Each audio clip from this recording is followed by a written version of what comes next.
We have Najib Shah, former chairman of Central Board of Excise and Customs, now joining us. Mr. Shah, thank you for joining us back on the program here. Prashant this side. We've been talking about global economy and world trade, etc. But now it's a pause which has come through, and I think Scott Bessent did mention a list of countries that the US will negotiate first. There was Japan there was Korea there was India there as well, right at the end. What should India do now in terms of trade negotiations, and where is it? It's a very fluid kind of situation, but just give us what you think. I think the Indian negotiators is in a very unenviable position because US has repeatedly now shown that it can disregard trade agreements. Canada, Mexico, South Korea, Australia are all examples. So this is one thing we need to constantly keep in mind. Having said that, the fact of the matter remains that the US market is important for very many of our exporting products. So, and mind you, any free trade agreement, if we were to get into with USA, will open up a whole host of non-tariff barriers. And in the latest USTR 2025 report, has a whole litany of grievances about India's non-tariff barriers. They have concerns about our imposing our BIS standards. They have concerns about our government procurement policy. They have concerns about our IP and host and so on and so forth, about our rates, of course. So they will be pushing for all these. Agriculture is a major area of concern for them in their non-tariff barriers. Now, are we willing to open up all these sectors? And these are sensitive sectors for us. So I personally feel going into a bilateral trade agreement, while it is a good option forward because it doesn't violate the MFN WTO principle, with a country like USA, right at this juncture will be difficult.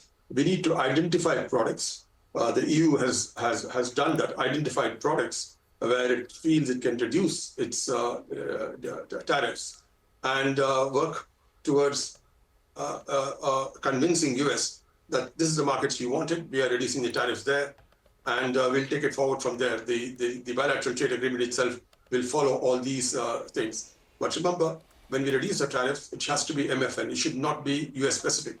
It should be across the board for imports from all countries. That is what will be advisable. The Indian importers Indian manufacturers have to be cognizant of that. We have to be cognizant of China coming in a big way.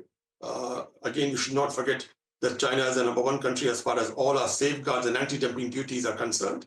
So we should be cognizant of the impact such Chinese imports, which can follow a reduction in general duties across the board. You wouldn't read this pullback, this pause as a bit of, it's a reprieve, right? And they're kind of pulling back from an extreme position. You started by saying Indian negotiators are in an unenviable position.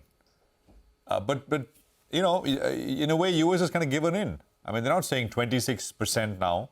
It's a baseline 10 and then to be negotiated. Of course, 10 is higher than where they were earlier, but you don't see it like that. You see, when we were at 26, we were happy that we had a comparative advantage vis-a-vis our competitors. That advantage has been done away with now. We're all at 10. And Indian exporters will find it difficult to compete with Bangladesh and China, whose cost of production perhaps will be lesser than India's. So Bangladesh and Vietnam, I'm sorry, not China. China, of course, has this, 125, 145, depending on what you want to look at. The comparative advantage which we thought we had has been wiped out. So while this may be a reprieve, it's not the end of the road. There's still a long way ahead. The uncertainty will be killing for the Indian exporter and the businessman. What should this pricing be? What should this costing be? And how much will the government of India be able to support in terms of whatever the drawbacks and the remission of duties, which the schemes which we have? How much can we support to make sure that the goods continue to be competitive? Mr. Shah, the other thing is with now a full-blown trade war with China, and that obviously also can be that there can be a thaw there, and we'll see how that pans out. But for now, it looks like, 84% tariffs, 145% tariffs. It's a full-blown trade war there. And if it kind of stays at that high level, Chinese goods need some place to go. Our Indian tariffs, you briefly said, most of our sort of, barriers are aimed at Chinese goods.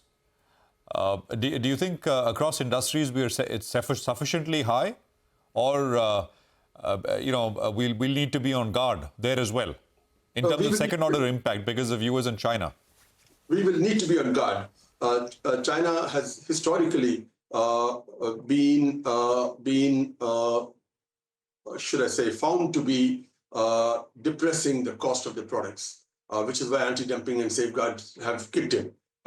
So we need to be on a safeguard. When we are going to reduce our rates of duties for US as part of our bargaining chip, and I suggested that it should be uniform across all imports from all countries, then we have a situation where the Chinese goods can enter in again in a big way. Dumping can be a possibility. So we need to negotiate with China with caution. They are a big economy, obviously. Our exports to China are nothing compared to what we import from there. So we need to negotiate with China very cautiously.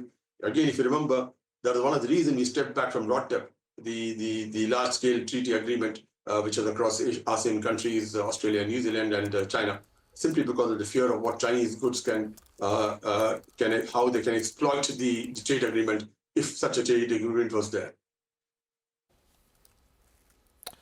Got that, Mrs. Shah. Useful conversation and gives us a roadmap on how to think about these negotiations as they proceed.